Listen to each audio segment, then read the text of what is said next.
नमस्कार। चलिए आज की क्लास स्टार्ट करते हैं।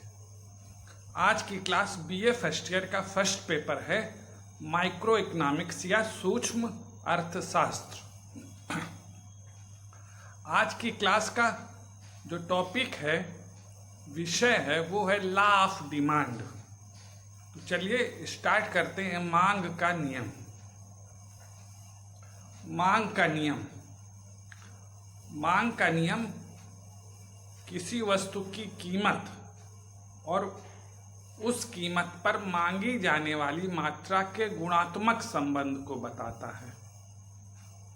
उपभोक्ता अपनी मनोवैज्ञानिक प्रवृत्ति के अनुसार अपने व्यवहारिक जीवन में ऊंची कीमत पर वस्तु की कम मात्रा खरीदता है और कम कीमत पर वस्तु की अधिक मात्रा खरीदता है।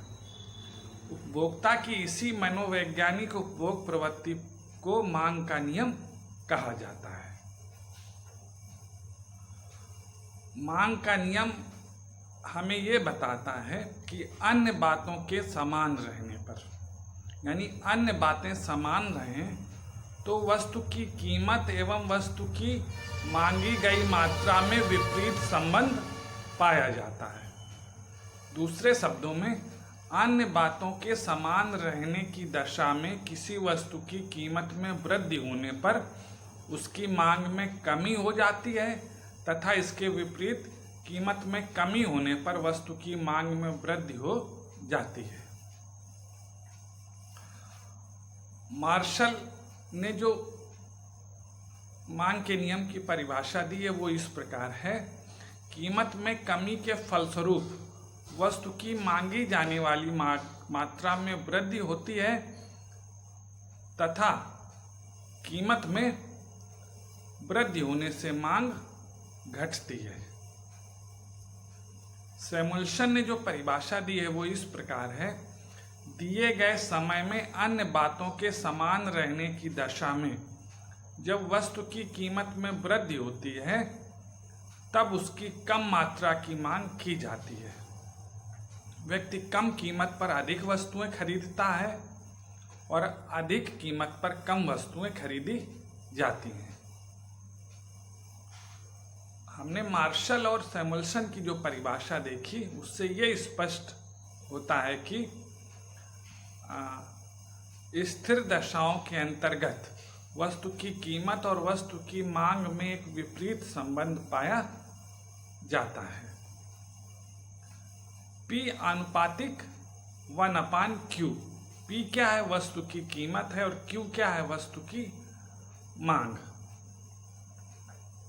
ये जो समीकरण है P आनुपातिक 1/Q, ये कीमत बढ़ने पर मांग घटेगी और कीमत घटने पर मांग बढ़ेगी, इस बात को बताता है। जो मांग का नियम है वो गुणात्मक कथन है, ये मात्रात्मक कथन नहीं है। ये नियम केवल कीमत और मांग के परिवर्तन की दिशा बतलाता है, परिवर्तन की मात्रा को नहीं बताता है। मांग का नियम क्यों क्रियाशील होता है?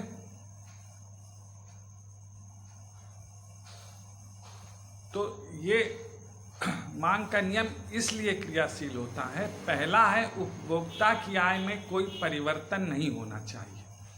या हम जो मान्यताएं लेकर के चलते हैं मांग के नियम के लिए वो इस प्रकार है। पहली है, उपभोक्ता की आय में कोई परिवर्तन नहीं होना चाहिए। दूसरा, उपभोक्ता की रुचि, स्वभाव, पसंद आदि में कोई परिवर्तन नहीं होना चाहिए। तीसरा, संबंधित वस्तुओं की कीमतों में कोई परिवर्तन नहीं होना चाहिए। चौथा, किसी नवीन स्थानापन्न वस्तु का उपभोक्ता को ज्ञान नहीं होना चाहिए। पांचवा, भविष्य में वस्तु की कीमत में परिवर्तन की संभावना नहीं होनी चाहिए। अब मांग तालिका क्या है? डिमांड शेड्यूल किसी दिए गए समय पर वस्तु की विभिन्न कीमतों एवं उनकी कीमतों पर मांगी जाने वाली वस्तु की मात्राओं के पारस्परिक संबंधों को बताने वाली तालिका मांग तालिका कहलाती है। दूसरे शब्दों में एक निश्चित समय पर बाजार में दी गई विभिन्न कीमतों पर वस्तु की जितनी मात्राएं बेची जाती हैं, यदि इस संबंध को एक तालिका के रूप में व्यक्त किया जाए तो यह मांग तालिका कहलाती है। यानी बाजार में विभिन्न कीमतों पर जो उस वस्तु की मात्राएं बेची जाती हैं, इसको अगर हम तालिका के रूप में प्रस्तुतिकरण करें तो वो मांग तालिका कहलाती है। ये एक उदाहरण है मांग तालिका का। वस्तु की कीमत प्रति इकाई रुपए में और मांगी गई वस्तु की इकाइयाँ। वस्तु की कीमत 2 रुपये है तो मांगी गई वस्तु की इकाइयाँ 200 हैं। कीमत बढ़ करके 4 रुपये हो गई तो मांगी गई वस्तु की इकाइयाँ 150 रुपये। कीमत बढ़ करके 6 रुपये हो गई तो इकाइयों मांगी गई वस्तु की इकाइयाँ 130 हो गई। जब वस्तु की कीमत 8 रुपये हो गई तो वस्तु की मांगी गई इकाइयाँ 100 हो गई। जब वस्तु की कीमत 10 रुपये हो गई तो मांगी गई वस्तु की इकाइयाँ 80 हो गई। और जब वस्तु की कीमत 12 रुपये हो गई तो मांगी गई वस्तु की इकाइयाँ 60 हो गई। हमें देख रहे हैं कि जैसे ही वस्तु की कीमत बढ़ती चली जा रही है, उस वस्तु की मांग घटती चली जा रही है। यही एक हम मांग वक्र की सहायता से भी दर्शा सकते हैं। डीडी मांग वक्र है। वाई अक्ष पर वस्तु की कीमतें दिखाई गई हैं और एक्स अक्ष पर वस्तु की मात्रा, मांगी गई जो वस्तु की मात्रा है उसको दर्शाया गया है। जब किसी वस्तु की कीमत 2 रुपये है तो उसकी मांग 200 है। उस वस्तु की कीमत 4 रुपये हो गई तो उस वस्तु की मांगी गई मात्रा 150 हो गई। उस वस्तु की कीमत 6 हो गई बढ़ करके तो उसकी मांगी गई मात्रा 130 हो गई। वस्तु की कीमत 8 हो गई तो मांगी गई वस्तु की मात्रा 100 हो गई। उस वस्तु की कीमत बढ़ करके 10 रुपये हो गई तो मांगी गई वस्तु की मात्रा 80 हो गई। कीमत बढ़ करके 12 रुपये हो गई तो मांगी गई वस्तु की मात्रा 60 हो गई। यानी कि कीमत बढ़ती चली जा रही है तो मांग घटती चली जा रही, यही मांग वक्र है। अब मांग का नियम क्यों लागू होता है? कीमत में वृद्धि होने पर मांग में कमी और कीमत में कमी होने पर मांग में वृद्धि। उपभोक्ता के व्यवहार के क्या कारण हैं ऐसा करने के? पहला है घटती सीमांत उपयोगिता नियम। मांग का नियम घटती सीमांत उपयोगिता नियम पर आधारित है। इस नियम के अनुसार उपभोक्ता द्वारा वस्तु की अतिरिक्त इकाइयों का उपभोग करने पर वस्तु की सीमांत इकाइयों की उपयोगिता क्रमशः घटती जाती है। सीमांत इकाइयों की घटती उपयोगिता के कारण उपभोक्ता वस्तु की अतिरिक्त इकाइयों की कम कीमत देना चाहता है। दूसरा है क्रय शक्ति में वृद्धि अर्थात आय प्रभाव। वस्तु की कीमत में कमी होने पर उपभोक्ता की वास्तविक आय में वृद्धि होती है, जिसके कारण उपभोक्ता को अपना पूर्व उपभोग स्तर बनाए रखने के लिए पहले की तुलना में कम व्यय करना पड़ता है। दूसरे शब्दों में वस्तु की कीमत में कमी होने के कारण उपभोक्ता पहले किए जाने वाले कुल व्यय में ही अब वस्तु की अधिक मात्रा खरीद सकता है।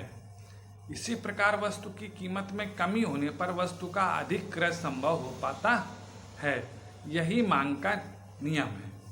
और इसके विपरीत वस्तु की कीमत में वृद्धि के कारण उपभोक्ता की वास्तविक आय में कमी हो जाती है, जिसके कारण से वस्तु का उपभोग घट जाता है। तीसरा है प्रतिस्थापन प्रभाव। वस्तु की कीमत एवं मांग के विपरीत संबंध का कारण प्रतिस्थापन प्रभाव भी है।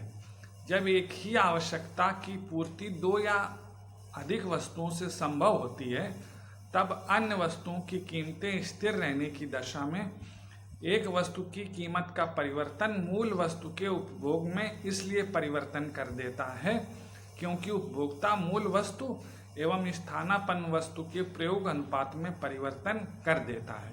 यही प्रतिस्थापन प्रभाव है। उदाहरण जैसे चीनी और गुड़। गुड़ एक ही उद्देश्य की पूर्ति करते हैं। चीनी और गुड़ में यदि चीनी की कीमत में कमी हो जाती है तो अनेक उपभोक्ता गुड़ का उपभोग छोड़कर चीनी के उपभोग पर प्रतिस्थापित हो जाते हैं और इस कारण से चीनी की मांग में वृद्धि हो जाती है। चौथा है क्रेताओं की संख्या में परिवर्तन। वस्तु की कीमत पर परिवर्तन उपभोक्ता की संख्या को भी प्रभावित करता है। जब किसी वस्तु की कीमत में कमी होती है तो कुछ ऐसे उपभोक्ता भी उस वस्तु का उपभोग करने लगते हैं जो आरंभ में ऊंची कीमत के कारण उपभोग करने में असमर्थ थे। ऐसी दशा में वस्तु की मांग बढ़ जाती है और इसके विपरीत जब वस्तु की कीमत में वृद्धि हो जाती है तो अनेक जो उपभोक्ता होते हैं वो अपनी सीमित आय के कारण उस वस्तु का उपभोग बंद कर देते हैं, जिसके कारण वस्तु की मांग घट जाती है। अब मांग के नियम के अपवाद कौन से हैं? मांग के नियम के अपवाद या मांग का नियम यहाँ पर फेल हो जाता है। पहला है भविष्य में कीमत वृद्धि की संभावना। अगर भविष्य में कीमत वृद्धि की संभावना हो, कीमत में परिवर्तन की संभावना हो तो मांग का नियम लागू नहीं होता है। दूसरा प्रतिष्ठा सूचक वस्तुएं। प्रतिष्ठा सूचक वस्तुएं में मिथ्या आकर्षण के कारण मांग का नियम क्रियाशील नहीं होता। समाज का धनी वर्ग अपनी श्रेष्ठता प्रदर्शित करने के लिए ऊंची कीमत वाली वस्तुओं का अधिक क्रय करता है। हीरे जवाहरात, बहुमूल्य आभूषण, कीमती कलाकृतियां आदि वस्तुओं की मांग पर कीमत परिवर्तन का प्रभाव नहीं पड़ता है। तीसरा है उपभोक्ता की अज्ञानता। कभी कभी उपभोक्ता अपनी अज्ञानता के कारण ऊंची कीमत देकर यह अनुभव करता है कि उसने अधिक टिकाऊ एवं श्रेष्ठ वस्तु खरीदी है और तब ऊंची कीमत मांग को प्रभावित नहीं करती है और वस्तु की कीमत अगर घटाई जाती है तब उपभोक्ता अपनी अज्ञानता के कारण कम कीमत वाली वस्तु को घटिया समझकर उपभोग नहीं करता है। ऐसी दशा में कीमत घटने पर उपभोग अधिक होने के स्थान पर कम हो जाता है और जो मांग का नियम है वो क्रियाशील नहीं होता। गिफिन का विरोधाभास। जब उपभोग की दो वस्तुओं में एक घटिया हो तथा दूसरी श्रेष्ठ वस्तु हो तब गिफिन का विरोधाभास उत्पन्न होता है। घटिया वस्तुएं वे होती हैं जिनका उपभोग उपभोक्ता द्वारा इसलिए किया जाता है क्योंकि उपभोक्ता अपनी सीमित आय और श्रेष्ठ वस्तु की ऊंची कीमत के कारण कम कीमत वाली वस्तु अर्थात घटिया वस्तु का उपभोग करता है। ऐसी दशा में घटिया वस्तु की कीमत में जब कमी होती है तब उपभोक्ता कीमत के घटने के कारण सृजित अतिरिक्त क्रय शक्ति से अच्छी वस्तु का उपभोग बढ़ा देता है तथा घटिया वस्तु का उपभोग घटा देता है। इस प्रकार घटिया वस्तु की कीमत में कमी होने पर मांग में कमी हो जाती है। मांग के इस विरोधाभास को सबसे पहले इंग्लैंड के अर्थशास्त्री रॉबर्ट गिफिन ने बताया था और उन्हीं के नाम पर इसे गिफिन का विरोधाभास भी कहा जाता है। तो इस तरह से आज हमने मांग का नियम क्या है इसके बारे में जानकारी प्राप्त की। मांग का नियम क्यों लागू होता है और मांग के नियम के क्या अपवाद हैं इसके बारे में भी हमने जानकारी प्राप्त की। धन्यवाद।